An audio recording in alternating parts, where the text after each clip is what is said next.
व्हायला मी सकाळी रानात फवारणी करण्यासाठी गेलतो सकाळी लवकर 8-8:30च्या दरम्यान. तिथून नंतर वडिलाचा फोन आलता असं पाईप वगैरे का बदललं नाही.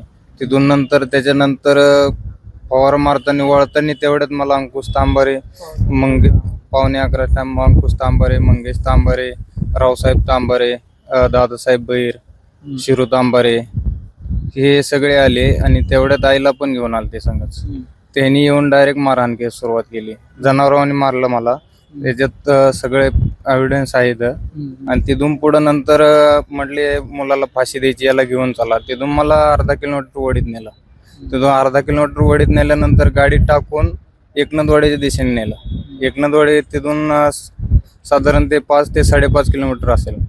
तिथून मग फोन आला. तिथून मुलांची आडाआडी झाली, म्हणजे माणसाने आडाआडी केली. तिथून पुढं सोडून दिलं मग मला.